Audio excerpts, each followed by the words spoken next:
Surprise. Hello, all. Hello, you guys.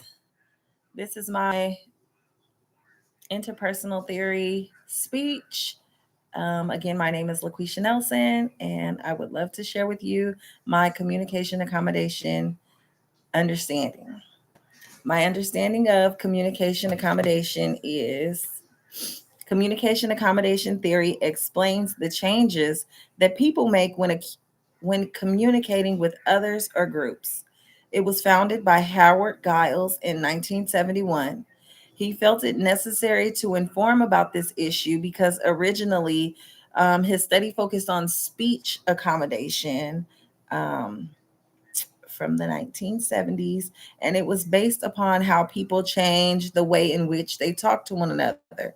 For example, because I want you to catch what I'm saying, I speak slower. However, as time and communication evolved, he was made aware that not all communication is verbal, that some communication includes nonverbal scenarios or gestures.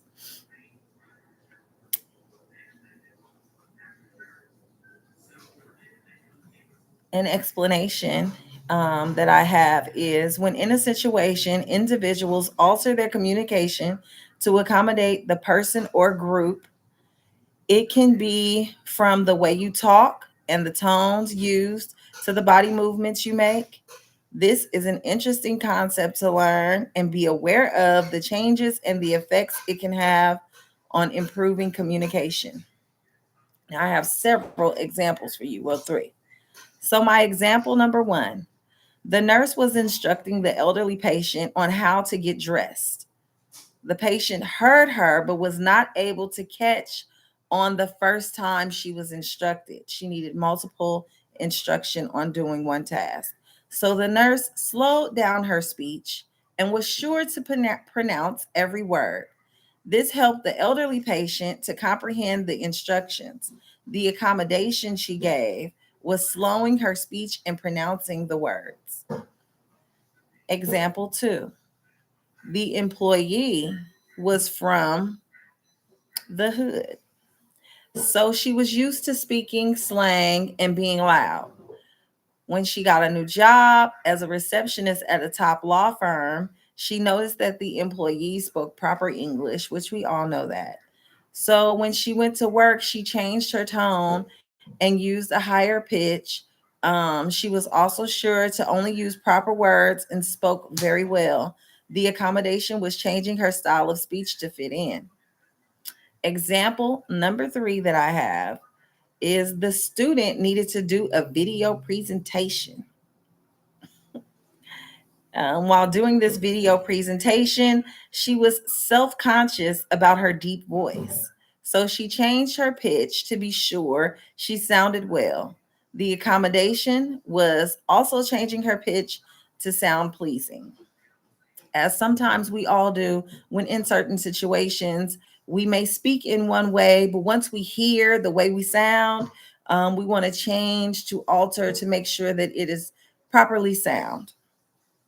The benefit of this concept is to make the audience aware of the differences that may be causing the person to feel that they must alter themselves to make communication comfortable for all. I feel this way because it makes the audience comfortable enough to engage versus to isolate. What I mean when I say that is, for example, the way in which I speak is more nicely and more accepting. Therefore, you are more inclined to engage in what I'm saying instead of staying off to the side and not really engaging in conversation or in being interested in what the message is that I'm delivering. The downside is sometimes you don't know if the person is genuine. I feel this way because sometimes the accommodation can be unintentionally belittling in a sense where um, the way in which I am speaking to get you to understand may make you feel less than in a sense, or may make you feel as if you're not able to understand me. So I'm talking down to you. Now that I have learned about this, I would like to understand more because it's not just about changing to fit in, it's also about changing to improve communication. So it's not just me changing my voice to sound more appealing to you, but also about different scenarios and situations where I'm changing the way in which I am communicating with you so that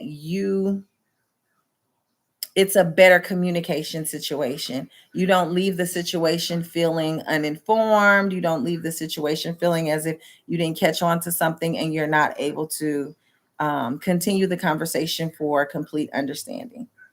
Thank you all so much for taking out the time to listen to me. I appreciate all of your feedback and good luck on all of your speeches.